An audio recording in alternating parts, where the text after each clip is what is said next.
If you could sit down at a Roman table almost 2,000 years ago, what would you actually eat? Most people picture the same scene: roasted peacocks on silver platters, rivers of wine, an emperor reclining on a couch while servants drop grapes into his mouth, one by one, as if that were somehow a full-time job. But that wasn't Rome, at least, not most of the time, and not for most of its history, because here is what almost nobody realizes. Roman food was never one thing. Over 12 centuries, it transformed completely, again and again. The Rome of the early farmers ate porridge from a shared wooden bowl. The Rome of the Republic discovered bread and built its first bakeries. The Rome of Augustus handed out free grain to 200,000 citizens. The Rome of Nero imported pepper from India, oysters from Britain, and snow from the Alps to chill its desserts in August. And the Rome of the final emperors watched the ships stop coming, the markets empty, and the whole extraordinary system collapse back into porridge, as if drawing a slow, perfect circle across 1,000 years. Food built Roman armies. Food created fortunes and destroyed them. Food connected 3 continents, crowned emperors, toppled others, divided rich from poor. And when the empire began to die, food died with it. So here is the question that will follow us through this entire journey. How did the meals of a few hungry farmers on a muddy riverbank become the appetite of the greatest superpower of the ancient world? And what happened to that appetite when the world could no longer feed it? To find out, we're going to travel through time, from the first villages of Latium to the last days of the Western Empire, and across the map, from the cattle market on the banks of the Tiber to the harbors of Ostia, to the buried fast food counters of Pompeii, to the granaries of Alexandria, to a rain-soaked fort on the edge of Scotland where soldiers wrote letters home about beer and pepper. This is the complete history of Roman Empire food. Before Rome, every cuisine begins as geography, and the geography that produced Rome was, honestly, nobody's first choice. The land the Romans called Latium was a plain of dark volcanic soil, pressed between hills and coastal marsh. Brutally hot in August, damp and fever-ridden in winter when standing water bred mosquitoes in the low ground. The Tiber was too shallow for great ships and too wide to ignore, flooding whenever the rains came hard in the hills. But that unpromising land hid 3 quiet advantages, and each one would shape everything that followed. The volcanic soil, once broken by an ox and a wooden plow, was astonishingly fertile. The hills could be defended. And at the mouth of the river, where the Tiber met the sea, the sun evaporated seawater in the shallows and left behind something more valuable than gold to an ancient farmer: salt. The road that carried that salt inland became one of the oldest roads in Italy, and the Romans named it exactly what it was: the Via Salaria, the Salt Road. Centuries later, Roman soldiers would receive an allowance connected to salt, a salarium, and every time someone today mentions their salary, they are speaking the language of that muddy riverbank. The first farmers of Latium did not grow the wheat we know. They grew something older and more stubborn. Emmer, far, they called it, a hulled ancestor of wheat that refuses to give up its grain. You have to roast it, pound it, beat the husks away by hand. And what you're left with doesn't make good bread at all. It makes porridge. That porridge had a name: pulse. A thick, pale mush of cracked emmer boiled in water, sometimes enriched with a lump of fat, sometimes with beans or bitter greens stirred through, eaten from a shared bowl. And for the first several centuries of Roman history, through the Age of Kings into the Young Republic, poules is simply what Romans ate: morning, midday, and night. Long afterward, when Rome ruled half the world, Greek writers still sneered at the Romans as poltifagi, the porridge eaters. It was meant as an insult. The Romans seem to have worn it like a medal. Step inside one of those early houses, and the modern idea of a kitchen dissolves. A single room. A hearth of flat stones on a beaten earth floor. No chimney. The smoke finds its own way out through the thatch, which is why the ceiling is black and everything the family owns smells permanently of wood smoke. A clay pot on a tripod over embers. And in every house, a quern. Two heavy stones, one turning against the other, where a woman or a child knelt every single morning and ground by hand the grain the family would eat that day. The sound of a Latin village at dawn was not trumpets. It was that low, endless rasp of stone against stone from every doorway at once. Around those houses, 3 living things were taking root that would outlast the village, the kingdom, and eventually the empire itself: the olive. A tree that may not give a serious harvest for 15 years, and may not reach full strength for 40. You don't plant an olive tree for yourself. You plant it for a grandchild you haven't met. But once established, it is nearly immortal, and it gives everything. Oil for cooking in a world with almost no butter. Oil for lamps, which meant light after sunset. Oil for the body, because Romans washed not with soap, but by rubbing on oil and scraping it off with a curved bronze blade called a strigil. The vine, inherited from 2 directions at once. To the north, the Etruscans, a wealthy, mysterious people who painted their tombs with banquet scenes. Men and women reclining together, cups in hand, musicians playing. To the south, Greek colonists who planted the coast of Italy so densely with vines and cities that the region became known as Magna Graecia, Greater Greece. Rome sat in the middle, absorbed both, improved what it borrowed, and then, in true Roman fashion, insisted it had been theirs all along. And the pig, the one animal that asked for nothing. Cattle were too valuable to eat. An ox pulled the plow, and a farmer who ate his ox was eating next year's harvest. But a pig ate what humans couldn't: acorns, scraps, the bitter mast of the oak woods. And a pig, slaughtered in the cold months, salted and hung from the rafters, would keep. Salt pork would one day march with the legions to the ends of the known world. Olive, vine, pig, salt, porridge. That was the foundation. Nobody eating from that shared bowl could have imagined what was coming. The Republic. Imagine waking up in Rome, 150 BC.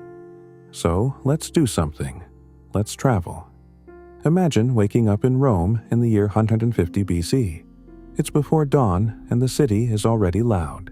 You're in a plain brick house near the river. Breakfast, ientaculum, barely deserves the name. A piece of flatbread dipped in olive oil or a little wine. A few olives, maybe a scrap of cheese, eaten standing up. Around midday, there will be prandium, light and cold and slightly embarrassing. Romans treated lunch the way we treat eating over the sink. The real meal, cena, comes in the late afternoon when the working day ends. Vegetables, beans, bread, and yes, still, after all these centuries, porridge. But something is changing in this city, and you can smell it in the streets. Rome in 150 BC has just destroyed its greatest rival in 2 enormous wars, and a third is coming. The wars with Carthage have handed this republic of small farmers the wheat fields of Sicily, then Sardinia, then Spain. Grain is arriving by ship now, more grain than Italian farmers have ever seen. And the men who won those wars spent years away from their fields. Many came home, if they came home at all, to find their plots ruined by neglect or quietly swallowed by rich neighbors. The small family farm is dying. In its place spreads the latifundium, the vast estate, worked not by citizens but by gangs of enslaved captives taken in the very wars that made it all possible. Rome, in a sense, is eating its own farmers. And the dispossessed are going where the dispossessed always go, to the city that will soon have to feed them. Yet, even now, Rome tells itself a story about simplicity. Its favorite version stars Cincinnatus, the farmer hero who was plowing his own field when the Senate arrived to make him dictator, and who saved the state and went straight back to the same furrow. True, almost certainly not as told, but the telling is the point. The highest compliment Rome could pay a man was that he worked his own dirt and ate simply. Centuries later, when senators were importing songbirds packed in snow, some guilty part of them still believed they ought to be eating porridge. You can hear that voice, loud and grumpy, in the oldest surviving prose book in Latin. Not poetry, not philosophy, but a farming manual, De Agri Cultura by Cato the Elder. A senator so severe his name became shorthand for old-fashioned virtue. Cato tells you how to press olives, how to treat a sick ox, and how to cook. His recipes survive. Libum, a sacrificial cheesecake baked on a bed of bay leaves, and an entire, slightly obsessive chapter praising cabbage, which Cato considered a miracle drug, boiled, raw with vinegar, even applied to wounds. The man who demanded the destruction of Carthage believed, with equal conviction, in the healing power of cabbage. And there is one more sound in this city of 150 BC, a brand new sound, and it will change everything. From certain doorways comes heat and the smell of something better than porridge. Rome has just gotten its first professional bakers, and that deserves a chapter of its own. The bread that fed an empire. Here is a fact that sounds impossible. For nearly 600 years, the city of Rome had no bakeries at all. The historian Pliny the Elder says so himself. Until around 170 BC, all grinding and baking was done at home, by women, every household its own mill, every hearth its own oven. Professional bakers only appear when Rome starts swelling with people who have no hearth of their own. And from the moment bread becomes something a Roman can buy, it starts climbing. From food to industry to politics to power. If this story has a protagonist, it is not the emperor, it is the loaf. Watch it evolve. In the beginning, poles, the eternal porridge. Then flat, dense barley and emmer breads baked under a clay dome in the embers. Then, as naked wheat replaces hulled emmer, real risen bread, because bread wheat has the gluten that emmer lacks, and gluten means the dough can trap air and climb. And then, inevitably, hierarchy. The Romans graded bread the way they graded everything. At the bottom, panis sordidus, dirty bread, dark, coarse, full of bran for slaves and the poor. In the middle, everyday wheat loaves.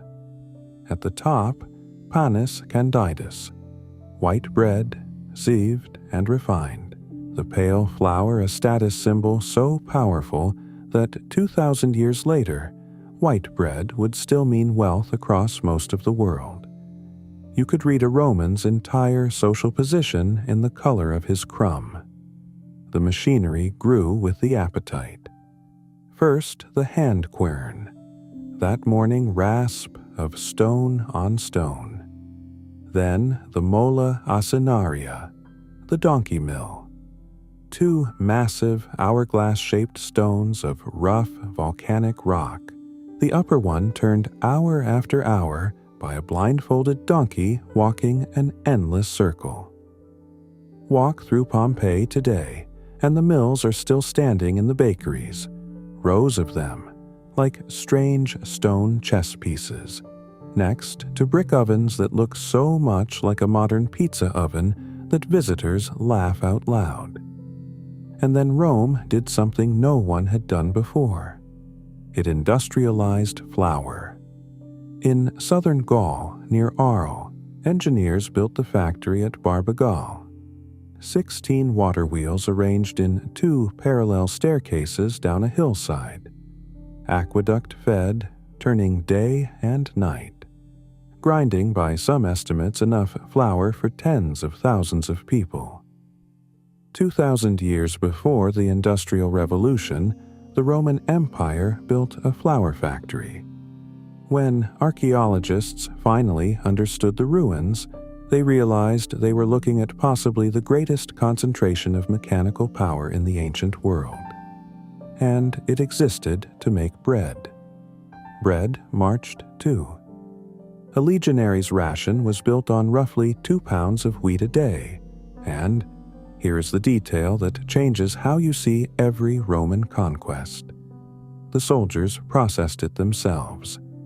Every squad of 8 men shared a tent, a mule, and a hand mill.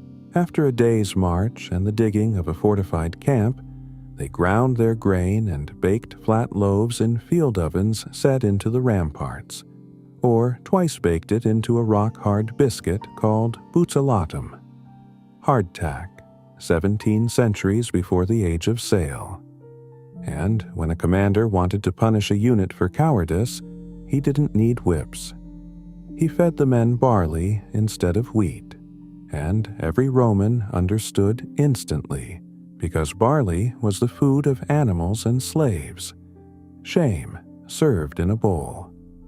But the most radical thing Rome ever did with bread happened in the capital, and it began as a political weapon. In 123 BC, the tribune Gaius Gracchus pushed through a law selling grain to citizens at a fixed low price. Within decades, low price became no price. Free grain distributed monthly to registered citizens, the annona. Augustus, the first emperor, inherited the system, grumbled that he was tempted to abolish it, and then, being Augustus, organized it instead, appointing a prefect of the grain supply and settling the number of recipients at around 200,000 heads of household. Emperor after emperor maintained it, because every emperor understood the equation. Hungry Rome was dangerous Rome. The poet Juvenal sneered that the Roman people, who once commanded armies and elected consuls, now longed for only 2 things: panem et circenses, bread and circuses. It was satire. It was also policy. And the system kept escalating. In the 3rd century, the Emperor Aurelian stopped handing out raw wheat and simply distributed baked bread, and then added free pork fat and cheap wine to the dole. The state was no longer subsidizing the shopping. It was cooking dinner. All of this made bakers rich, and one of them made himself immortal. Beside a great gate in Rome stands one of the strangest monuments of the ancient world, the tomb of Marcus Virgilius Eurysaces, a former slave who won bread contracts and built his memorial in the shape of giant dough-mixing vessels, ringed by a carved frieze showing the whole process: grain arriving, donkeys turning mills, dough being kneaded, loaves going to the oven. It is a man shouting across 2,000 years. I made bread. I made it well. Remember me. We even have his product. When Vesuvius erupted in the year 79, bakers in Pompeii and Herculaneum had loaves in the oven. The ash carbonized them perfectly, round, scored into 8 wedges for tearing, and at least one loaf stamped with a name, so we know who baked bread that morning and never came back for it. From a woman kneeling at a quern, to a donkey walking in circles, to a water wheel factory, to an empire handing out dinner. That is 1,000 years of history, told entirely in flour. And bread's eternal partner was waiting in the cellar. Wine, the drink that conquered Europe. If bread was Rome's fuel, wine was its language. And like bread, it tells the story of the whole empire, rise, glory, and fall, in a single glass. Begin in the vineyard in September, whole villages in the rows, cutting grape bunches into baskets. Then the treading, men holding ropes or each other's shoulders, crushing the fruit underfoot in wide vats. Feet stained purple to the knee, wasps drunk in the air, the whole countryside smelling sweetly of crushed grapes and fermentation. The juice ran into enormous clay vessels called dolia, big enough for a grown man to hide in, buried to their necks in the ground to keep an even temperature. An idea so good that winemakers in Georgia and, lately, fashionable producers everywhere still use it. Now, the crucial thing. Roman wine was nothing like yours. It was dense, often flavored with resin, herbs, spices, even seawater, sometimes reduced to syrup that had to be cut before drinking. And it was almost never drunk pure. Wine was mixed with water, usually more water than wine. And drinking it neat marked you as a barbarian or a drunk, which in the Roman mind were roughly the same accusation. From that one liquid, Romans built an entire vocabulary of drinks. Mulsum, wine sweetened with honey, served with appetizers. Conditum, spiced wine, sometimes drunk warm. Mulled wine 2 millennia early. Posca, sour wine cut with water, the soldier's canteen drink, acidic enough to kill bacteria and boredom in one gulp. And at the very bottom, Laura, a thin, bitter drink made by soaking the already pressed grape skins in water. That was for slaves. Even Rome's leftovers had a social class.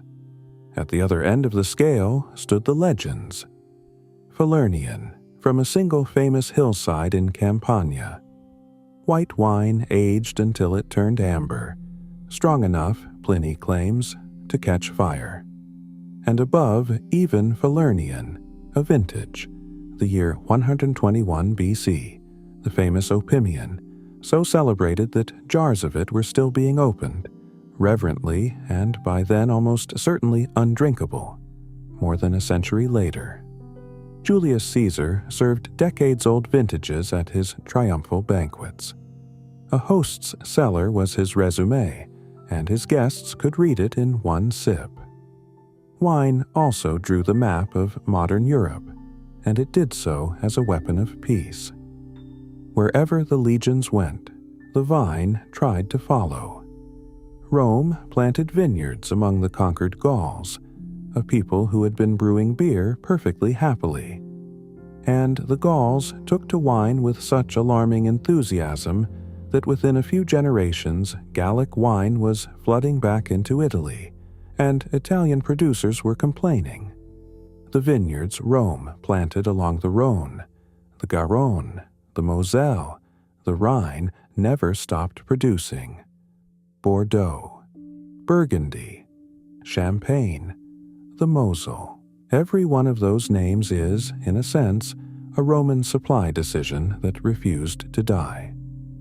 It got so competitive that in the year 92, The Emperor Domitian issued an edict ordering half the provincial vineyards ripped out, officially to protect the grain supply, though Italian winemakers can't have minded. The edict was widely ignored. Europe had already decided. The Gauls, in return, gave Rome something quietly revolutionary: the barrel. Romans shipped wine in clay amphorae, heavy, fragile, single-use. The Celts built wooden casks, light, tough, stackable, reusable, and, though nobody yet understood the chemistry, capable of transforming whatever aged inside. The conquerors took the barrel and never gave it back. And wine ran vertically through the whole society, from top to bottom. The emperor with his century-old Falernian, the senator with his honeyed Mulsum, the legionary with his ration of Posca on a frontier road, the dock worker with his cheap cup at a corner bar where the price list was scrawled on the wall, the slave with his Laura. Same plant, same harvest. 5 different worlds. To see all 5 of those worlds in one place, you only have to go shopping. Markets. Imagine the same city, 300 years later. Now let's travel again. Imagine the same city, but 300 years after that morning in 150 BC. It is now the reign of Trajan around the year 110. Rome holds perhaps 1 million people, the largest city the Western world will see for the next 17 centuries. And a city of 1 million must go shopping every single day. Start where Rome itself started. On the riverbank, at the Forum Boarium, the cattle market, one of the oldest trading places in the city, where herds were driven in from the countryside and the air smelled of dung, blood, and river mud.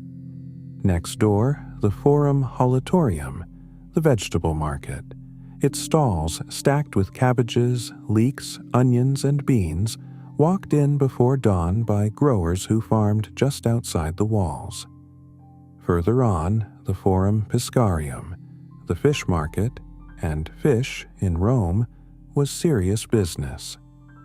In the great covered market halls, the Macella, fishmongers displayed their catch on marble counters cooled by channels of running water, ancient refrigerated display cases, while the most expensive specimens swam in tanks, alive, so a wealthy buyer could point at his dinner and watch it netted.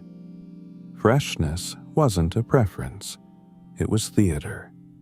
And under Trajan, shopping itself became architecture. Against the slope of the Quirinal Hill, the emperor's engineers built a complex so audacious that historians struggle not to call it the world's first shopping mall. Trajan's Market, a multi-level curve of brick and concrete containing perhaps 150 rooms for shops and offices, with a vaulted great hall down the middle. It still stands. You can walk it today and watch tourists instinctively window shop in doorways that have been retail space for 1900 years. Some of what those markets sold seems impossible. Seneca complains about his fellow Romans buying snow, actual snow cut from mountain drifts, packed in straw, hauled to the city in carts, and sold in shops to chill wine and desserts in the Roman summer. There were merchants whose entire business was cold.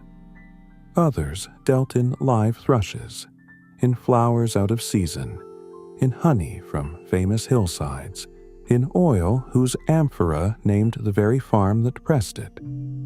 The historian's cliché is true here. Everything was for sale in Rome. And by the 2nd century, everything meant the produce of 3 continents, laid out on tables in a single city. But most Romans, most of the time, weren't shopping for thrushes. They were buying dinner ready-made on the way home from a hot counter on the corner. Because Rome had invented fast food. Street food. Here is the fact that reorganizes everything you think you know about Roman eating. Most inhabitants of the capital could not cook at home. Not didn't like to, couldn't. The Roman masses lived stacked in insulae, timber-framed apartment blocks, 6 and 7 stories high, cheap, overcrowded, and terrifyingly flammable. An open charcoal fire on the 4th floor of a wooden tenement wasn't a kitchen. It was a citywide emergency waiting for a breeze. Landlords forbade it.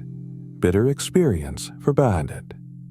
So the upper floors of Rome, the poorer you were, the higher you climbed, went to bed every night in homes with no fire, no oven, no kitchen at all.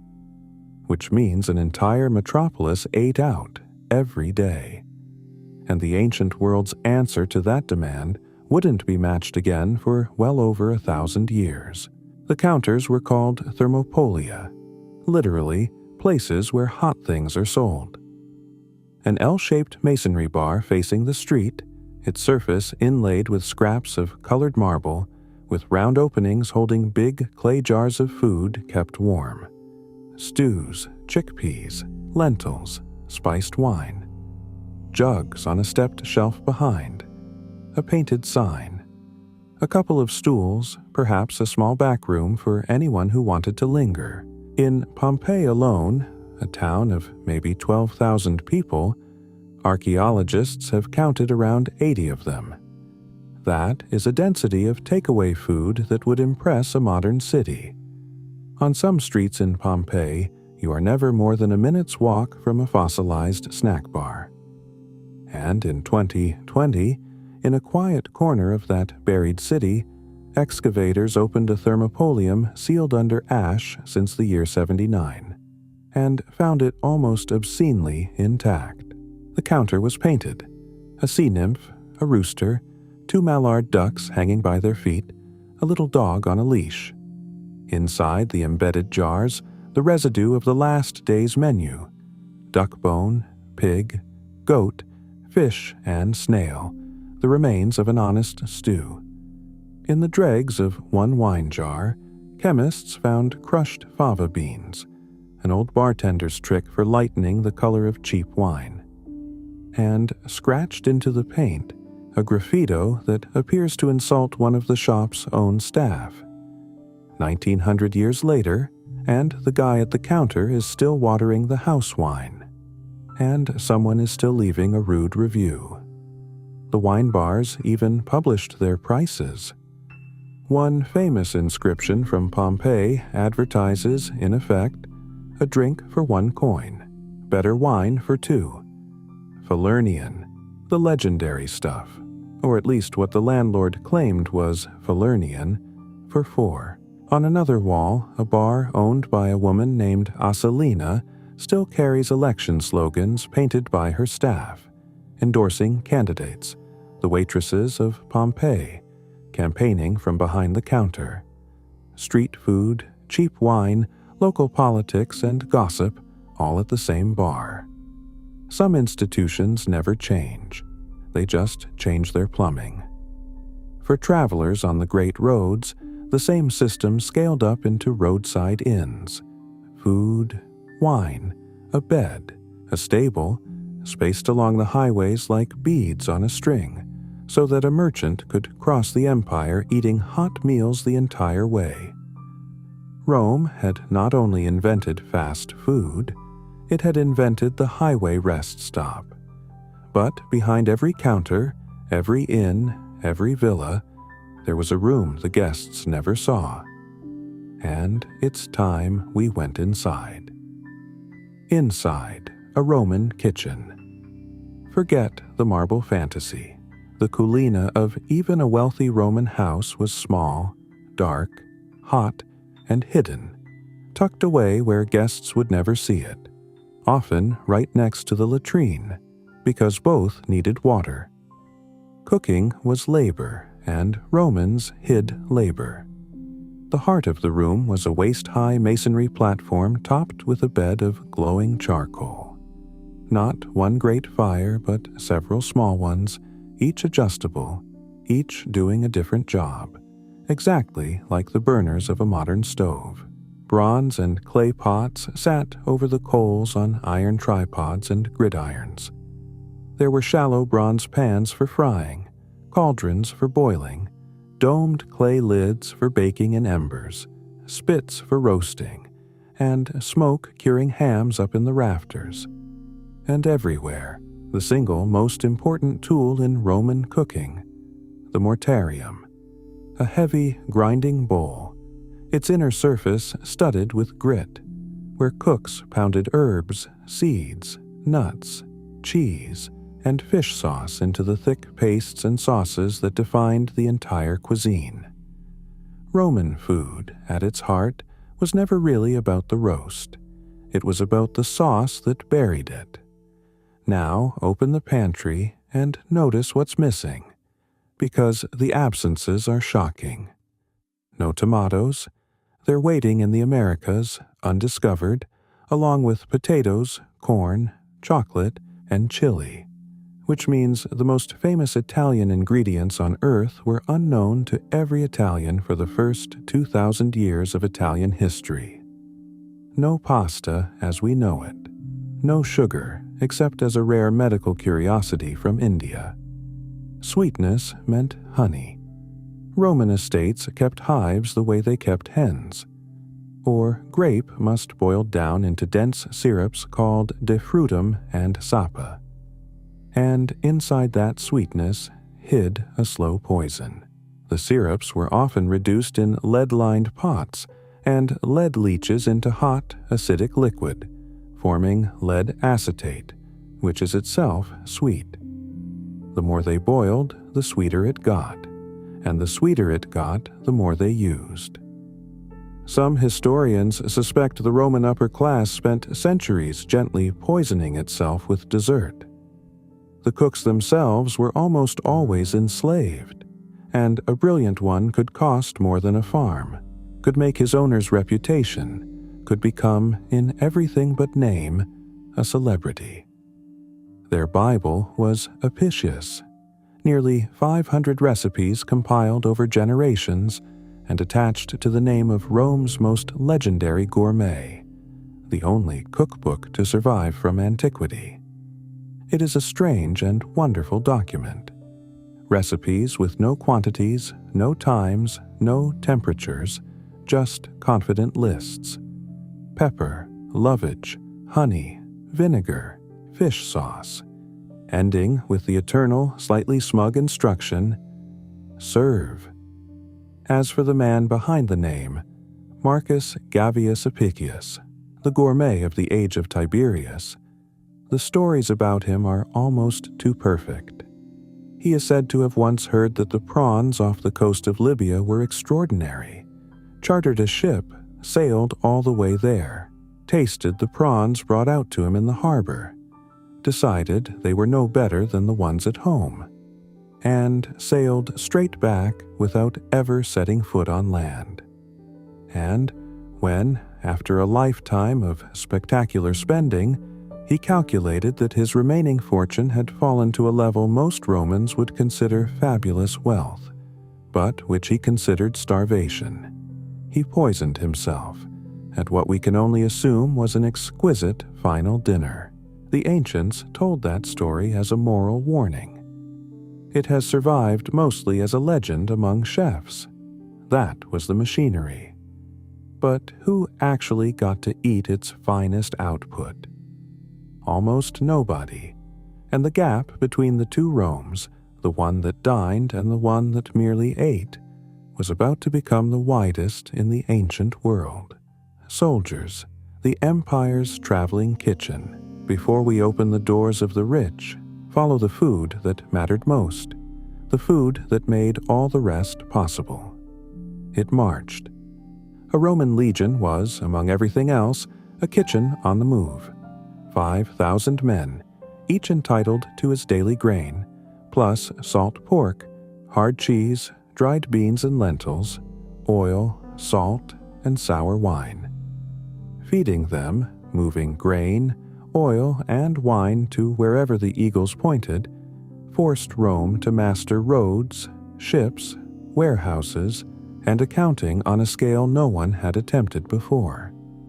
The Romans became the greatest logisticians of antiquity, not because they loved paperwork, but because soldiers who don't eat don't fight.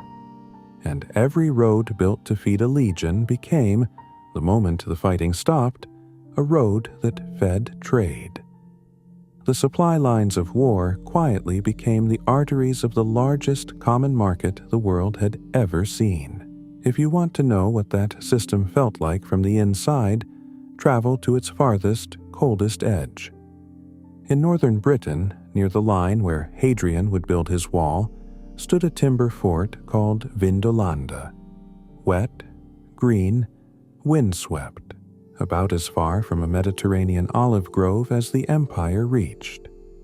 And the waterlogged soil there preserved a miracle. Hundreds of thin wooden tablets written in ink around the year 100, the everyday paperwork of a garrison at the edge of the world. And what do those letters talk about, over and over? Food, barley, and Celtic beer. One document tracks the beer supply with the anxiety of a quartermaster who knows exactly what happens to morale when it runs out. Fish sauce and pork fat. Lentils, olives, honey, spices.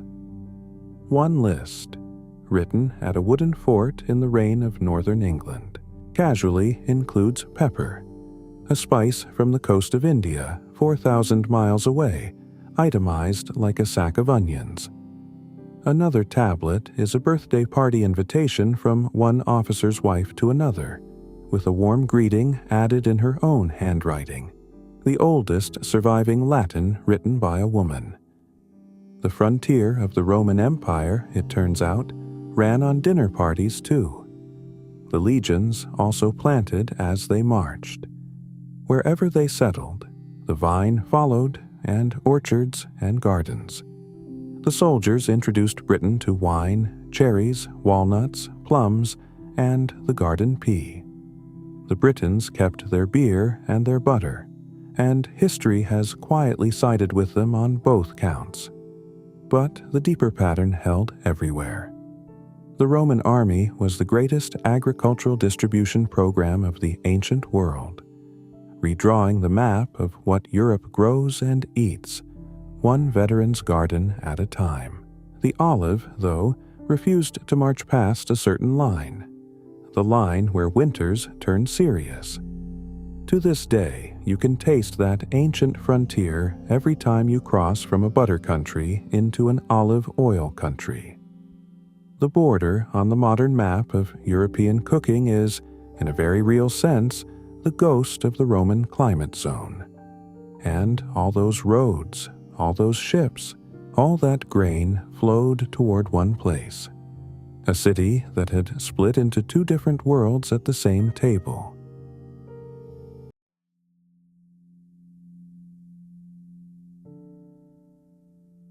Rich and poor. Two Romes, one table by the 2nd century, at the empire's peak under the Antonine emperors, Rome contained the greatest gap between rich and poor tables in the ancient world. And yet, this is the astonishing part, both tables were being set by the same global machine. Start at the bottom, in the insulae. For the urban poor, bread from the dole, chickpea soup or lentils from the corner counter, cabbage, onions, olives, a little cheese, cheap wine cut heavily with water. Meat, for ordinary people, mostly meant festival days.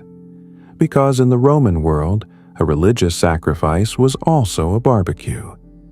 The gods received the smoke and the entrails. The worshippers ate the rest. For millions of Romans, the gods' calendar was the meat calendar. In the houses and farms where families could cook, the kitchen belonged above all to women. In wealthy homes, an enslaved cook ran the hearth, but across the empire's millions of ordinary households, it was mothers and daughters who ground the grain, tended the coals, stretched the beans to the end of the month, and knew, as they have always known, exactly how much was in the jar and how many days it had to last. Children ate what the family ate, only softer and sooner. Porridge, bread soaked in milk or watered wine, honey when there was any, fruit in season.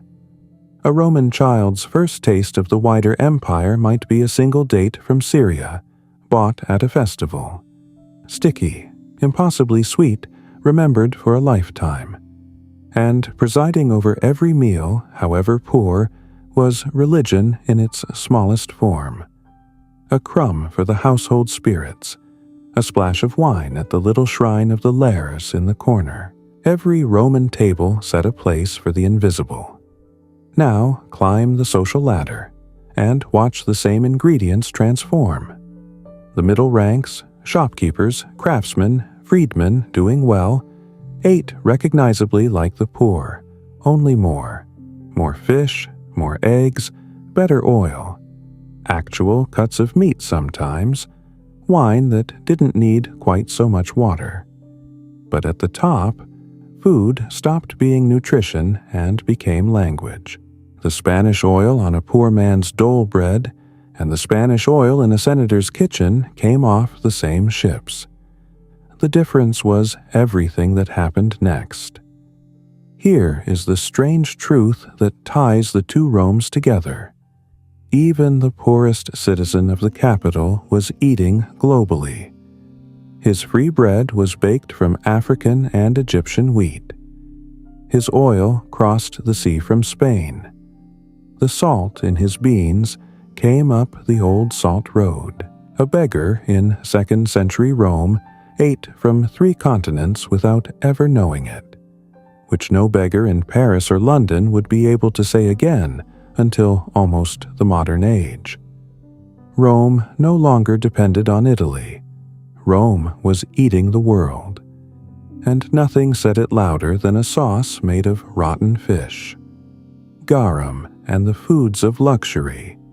Of everything the Romans ate, one product was more Roman than any other. And to modern ears, it sounds like a dare. Garum. Take small fish, anchovies, mackerel, whatever the nets deliver. Layer them in a stone vat with enormous quantities of salt.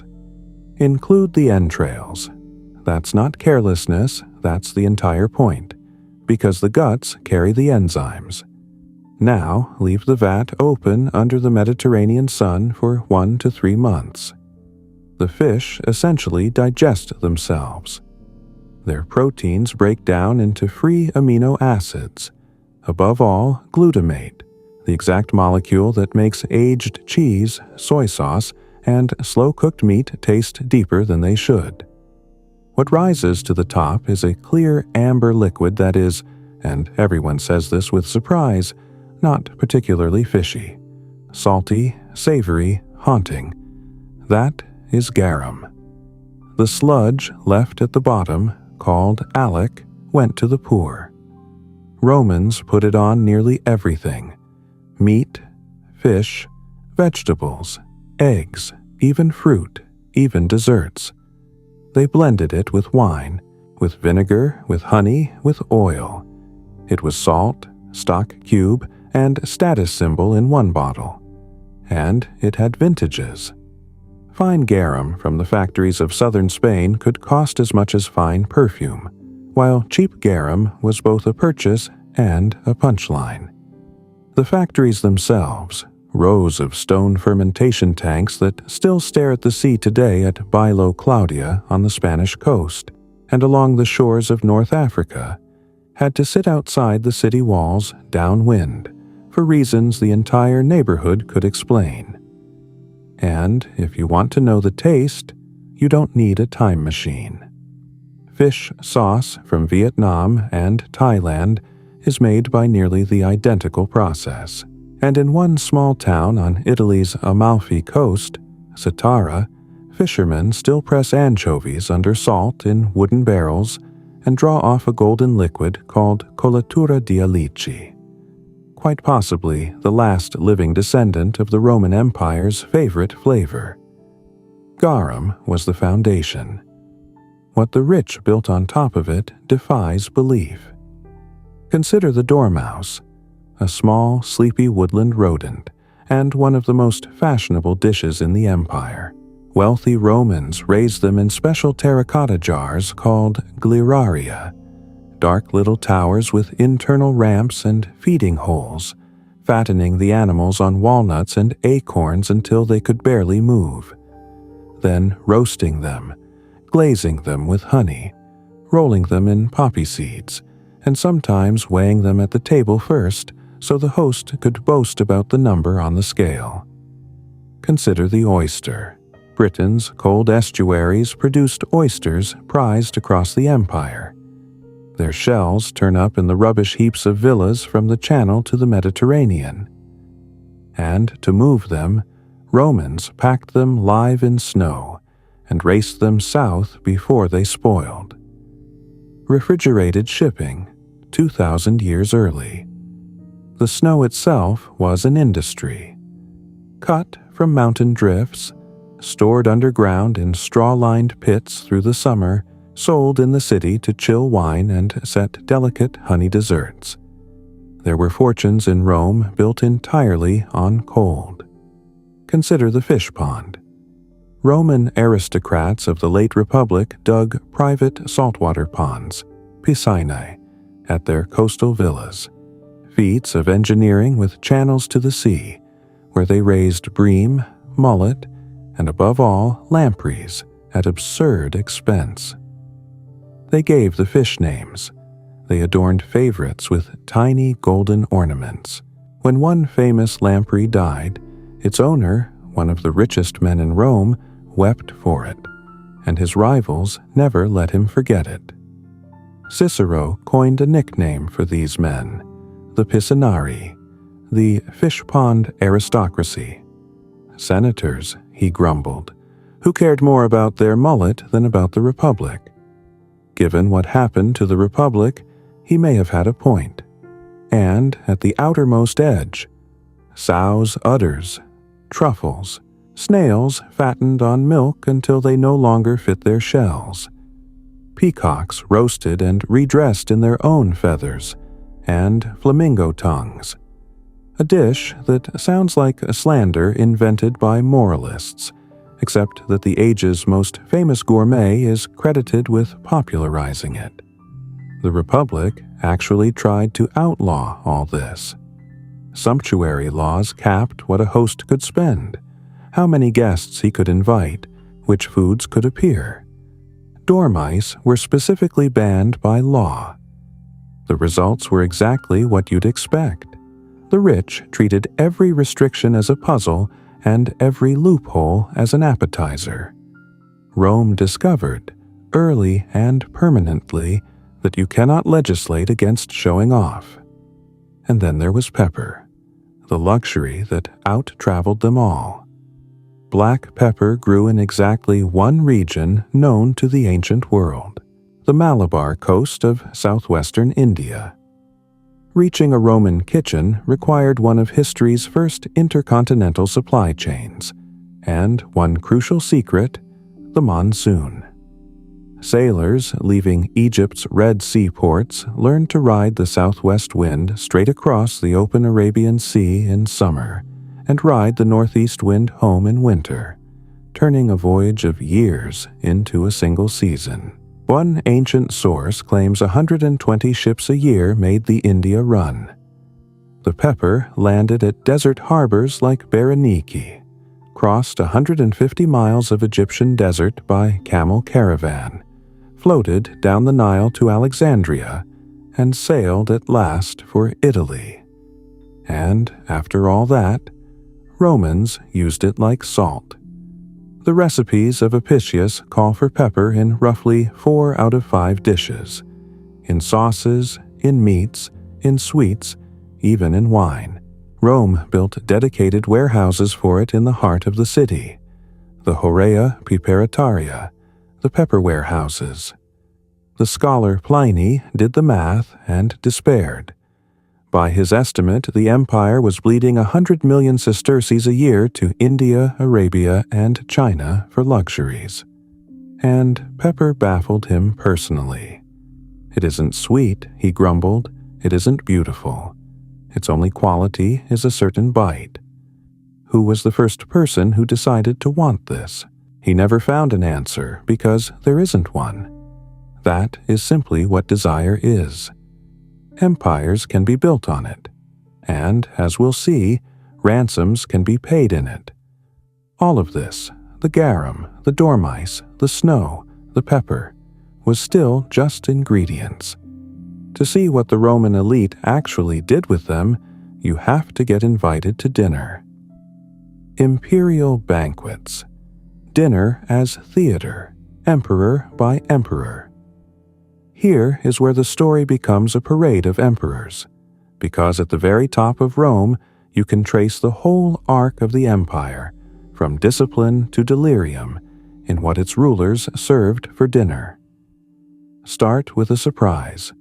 Augustus, the first emperor, the man who inherited the world, ate like a farmer. His biographer records that he preferred coarse bread, small fish, cheese pressed by hand, green figs, that he ate at odd hours, whenever he was hungry, sometimes before his own banquets even began, and then sat through them barely touching a thing. It was partly temperament and entirely politics. Augustus was performing the old republic at the dinner table, telling Rome with every plain loaf, nothing has changed, while everything changed.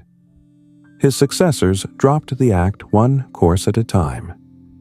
Under Tiberius, the gourmet Apicius set the standard for spectacular spending. Under Claudius, an emperor who loved his food and famously once, in the middle of Senate business, drifted into a speech about how much he missed a certain dinner. Food turned lethal.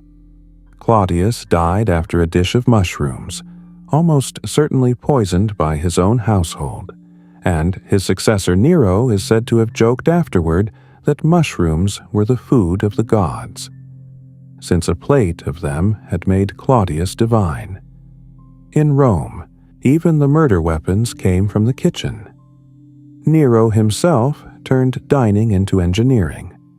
His golden house included a dining room built to revolve slowly beneath a dome painted like the heavens, with panels that showered guests with flowers and perfume.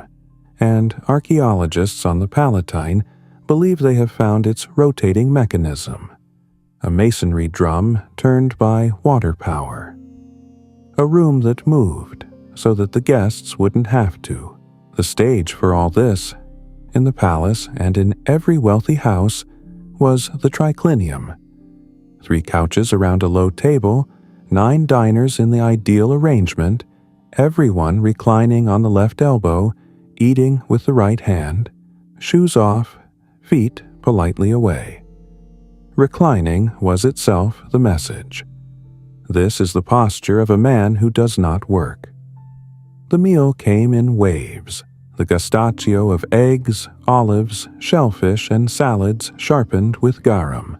The mensae primes of roasts, whatever the host could afford to be seen affording. The mensae secundae of fruit, nuts, honey cakes, and sweet wine. Between courses, musicians, poets, dancers, philosophers, depending on the host's self-image. Silver on the table, Roman glass catching the lamplight.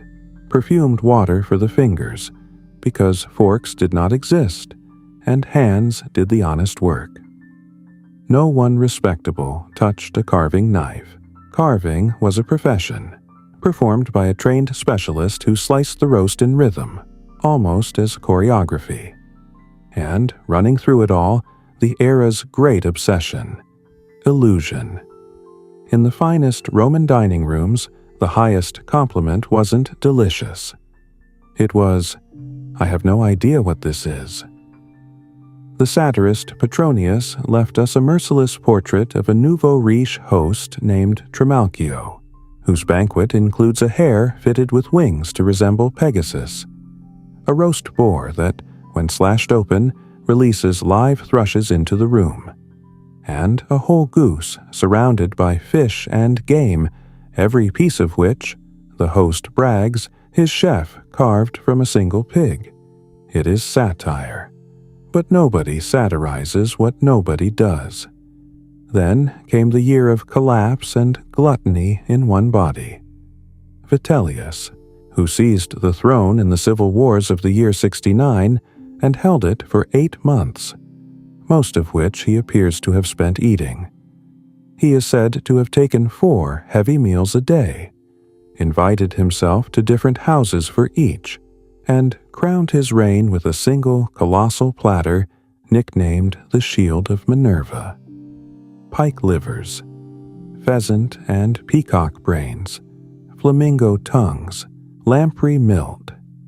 Ingredients collected by naval squadrons from every corner of the empire and combined on one dish, as if the entire Mediterranean had been reduced to a sauce. Within months he was dead, dragged through the streets by the soldiers of the next emperor. Rarely has a menu doubled so neatly as an obituary. The great emperors of the 2nd century, Trajan, Hadrian, the Antonines, pulled dining back toward discipline. Hadrian, the restless traveler, was praised for eating soldiers' rations in camp, bacon and cheese and posca, sharing the ranks' food to win the ranks' love. But the pendulum had one last unbelievable swing left. In the 3rd century came Elagabalus, a teenager who treated the Roman state as an elaborate practical joke, and dinner as performance art. The stories, told by hostile sources and surely embroidered, include banquets where some guests received food carved from wax and wood and were expected to mime eating while the emperor dined for real, couches that deflated during dinner, and, most famously, a reversible ceiling that released rose petals. So many, the story goes, that guests underneath were smothered beneath the flowers. Even the lies are evidence. They tell you precisely what Rome feared it had become. One myth, though, must finally be cleared from the table: the vomitorium. There was no room where Romans went to vomit between courses so they could keep eating. A vomitorium is an architectural term, the passageway that spews crowds out of a stadium. The throwing up room is a modern invention, barely 2 centuries old, and it has been slandering Roman dinner parties ever since. The Romans had plenty of real excesses. They did not need us to invent one, and while emperors dined under revolving ceilings, the same empire was quietly doing something far more important than any banquet. It was teaching the entire Mediterranean world to eat, and learning from it in return. Eating across the empire. 1 meal, 3 continents. So let's take one last journey while the empire is whole. A traveler's circuit at the height of the 2nd century, eating our way around the Roman world. Begin at the docks of Ostia and Portus, the mouth of the Tiber, where the whole system breathes. Claudius carved the first great artificial harbor here. Trajan added a second, a perfect hexagonal basin, so large and so geometric you can still see it today from an airplane window, ringed by granaries built with raised floors and ventilated walls so the wheat inside wouldn't sweat and rot. And rising over the river wharves of Rome itself, the strangest monument the empire ever built, although nobody meant to build it, Monte Testaccio, an actual hill 100 feet high, nearly a kilometer around, made entirely of broken pottery. Roughly 53 million smashed amphorae, most of them Spanish olive oil jars, broken after unloading because oil soaks into clay and turns rancid, then stacked, layer upon layer, until the garbage became geography. And because Romans wrote on their jars weight, producer, shipper, date, inspector's initials, that trash mountain is one of the finest economic archives on Earth. An empire's supply chain, preserved in ink on a hill of garbage.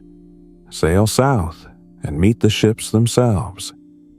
The grain freighters of the Alexandria run were the largest moving objects of the ancient world. The writer Lucian describes one, the Isis, blown off course into Athens's harbor, where crowds came out just to stare at it. A ship nearly 200 feet long, its hold carrying enough grain, people marveled, to feed a city for a year. When a special cargo demanded it, Rome built monsters. The vessel that carried an Egyptian obelisk for Caligula was so enormous that it was later deliberately sunk, filled with concrete, to serve as the foundation of a lighthouse. And some ships carried their cargo alive, fitted with built-in tanks so that fish could cross the sea still swimming, and arrive at a Roman market fresh in the most literal sense possible. Land in Egypt, at Alexandria, the second city of the empire and the first city of grain, where the Nile harvest was measured, taxed, sacked, and loaded each summer onto the most important convoy on earth. Egypt itself still ate as it had under the pharaohs, bread and beer, the twin pillars of the Nile, now scaled up to feed an empire. Push east from the Nile to the Red Sea port of Berenike, and you reach the empire's fingertip touching the Indian Ocean, where archaeologists have found peppercorns by the handful, teak from Indian ships, and the debris of a trade that connected a Roman dinner table to the monsoon. Swing through Syria and the east. Dates, pistachios, figs, apricots, and spices, and great cities that cooked with a perfumed, layered sophistication that made old-fashioned Italian food look almost rustic. More than one Roman moralist blamed the East darkly for teaching Rome to enjoy itself. Then along the African coast to Carthage, destroyed by Rome, refounded by Rome, and now, in one of history's straighter-faced ironies, feeding Rome. The plains behind it yellow with wheat, the hillsides terraced with olives, until Africa rivaled Egypt as the capital's breadbasket. Its farmers ground hard wheat into semolina, ancestor of the couscous that still defines the region's table, and its potters shipped the glossy red tableware that set dinner tables from Syria to Scotland. For a few centuries, an ordinary family in Britain and an ordinary family in Palestine could eat off nearly identical plates. The world would not be that connected again for more than 1,000 years. Cross to Hispania, where whole provinces grew rich on a golden trinity. Olive oil from the valley of the Guadalquivir, garum from the coastal factories at Baelo Claudia and beyond, and cured ham from the oak forests of the interior, a specialty the peninsula has never stopped perfecting, as anyone who has ever tasted Spanish ham can testify. There were Roman gourmets who argued in writing about which province cured the finest hams. Some debates are eternal. Then north through Gaul, famous even before the conquest for its smoked pork and mountain cheeses, now busily outproducing Italy in wine, and across the Channel to Britain. Oysters going out, wine and cherries coming in, and at Vindolanda, on the wet green edge of everything, a quartermaster carefully logging the beer. One empire, one market, 3 continents on a single table. It seemed eternal. It wasn't. The collapse, when the ships stopped coming. The ending began slowly, and then it happened in the plainest way imaginable. The 3rd century brought the crisis that nearly killed the empire a full 200 years early. Civil war after civil war. plague, invasion, and an economic disaster that reached directly into every kitchen. Emperors, desperate for cash, debased the silver coinage until it was silver mostly in name, and prices answered the only way prices can. Inflation ran wild. A measure of wheat that had cost a modest sum for generations became, within living memory, a small fortune. The comfortable old world of the 2nd century, the snow cellars, the price lists on tavern walls, dissolved into an age when nobody knew what anything would cost next month. The Emperor Diocletian, who dragged the empire back from the brink, tried to stop inflation the Roman way, by decree.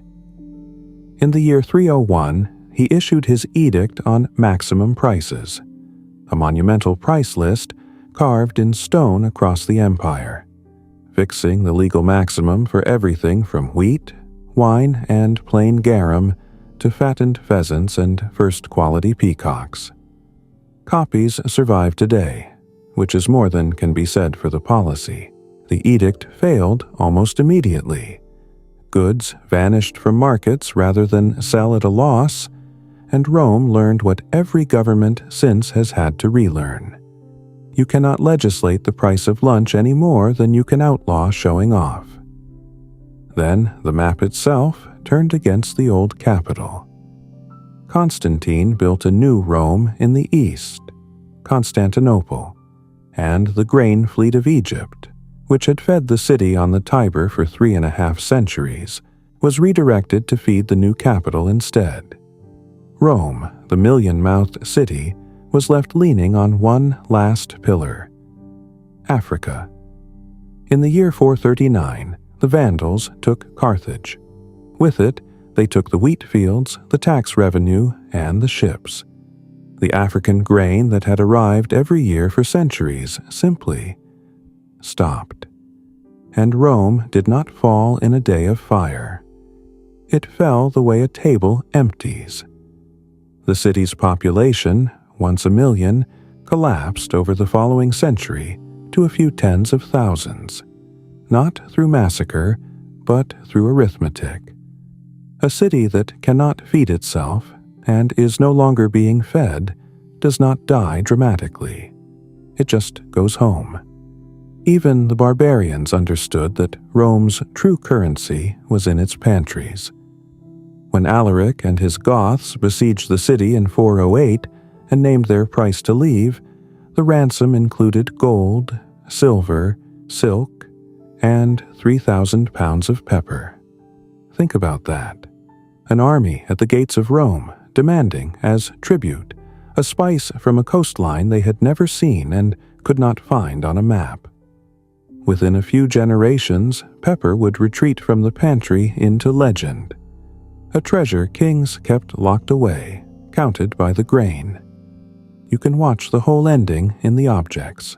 The amphorae stop moving. Archaeologists can trace the disintegration of the Mediterranean economy by where the potsherds thin out and vanish. The glossy red African tableware disappears from Britain and Gaul, and people return to lumpy local pots. The garum factories, which needed mountains of salt, fleets of ships, and customers with money, fall silent. Their stone vats fill with sand at Baello Claudia and stand there still, staring at the sea. The Barbeagle mills stop turning. The snow trade melts away. And, for ordinary families, the change arrived not as catastrophe but as narrowing. The grandmother remembered oil from Spain. The granddaughter pressed what her own hillside gave, or went without. The market that once sold pepper and African plates now sold what the valley grew, because the valley was all that was left.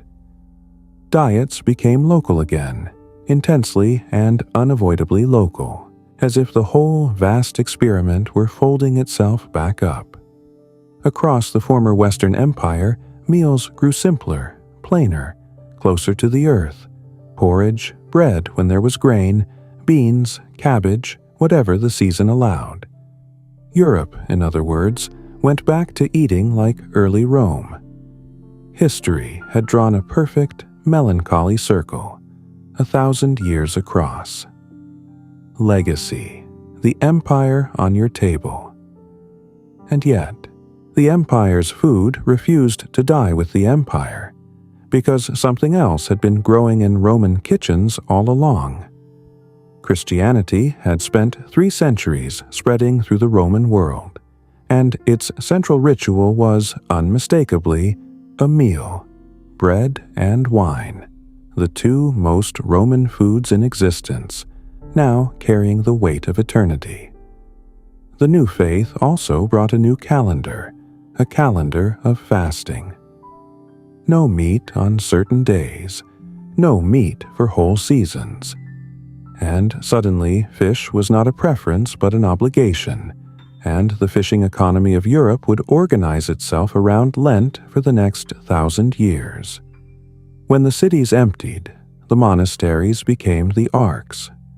Behind their walls, the last institutions in the West with the patience for an olive tree and the literacy for a recipe kept the vines pruned, the bees kept, the mills turning, and monks, copying manuscripts by lamplight, preserved the cookbook of Apicius itself.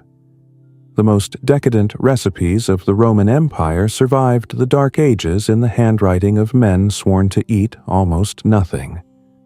The newcomers, Goths, Franks, Lombards, Vandals, brought their own table. More meat, more butter, more beer, more of the hunt. Medieval European food was born exactly along that seam, where the Roman triad of bread, wine, and oil met the northern world of lard and ale. Some Roman foods crossed over and never left: the bread, the wine, the cheese, the cured pork, the vineyards with their future famous names, the cherries and walnuts and peas the legions had scattered across a continent. Others vanished so completely that when garum is mentioned today, people assume it's a joke. And a few survived in hiding, in a fishing town on the Amalfi Coast, in a bottle of golden anchovy essence, in every splash of Asian fish sauce that hits a hot pan, in the deep savory note your tongue still hunts for in every good meal, without knowing it has been hunting for 2,000 years. Rome did not conquer the world with food alone, but food made the conquest possible, and food is what remains. Every loaf baked for a soldier on a frozen frontier, every ship that gambled its crew against the winter sea for a hold full of wheat, every olive tree planted by a farmer for a grandchild he would never meet, every merchant who crossed an ocean on the monsoon wind for a sack of black seeds with nothing to recommend them but a certain bite. All of it, together, sustained an empire unlike anything the world had ever seen. The emperors are gone. The legions are dust. The banquets ended 15 centuries ago, and the revolving ceilings stopped turning. But look at your own table. Bread, wine, olive oil, cheese, a shared meal at the end of the day with the people you belong to. Every one of those things passed through Roman hands on its way to yours, planted by Roman farmers, carried on Roman ships, argued over in Roman markets, blessed at Roman altars. We began with a question: what would you actually eat at a Roman table? Here is the real answer. You already do, almost every day of your life.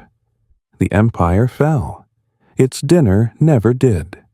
If you enjoyed this complete journey through the history of Roman food, don't forget to like the video, subscribe to the channel, and tell us in the comments. Which Roman dish would you actually be brave enough to try? The honey-glazed dormouse or the garum? Thank you for watching. We'll see you in the next journey through history.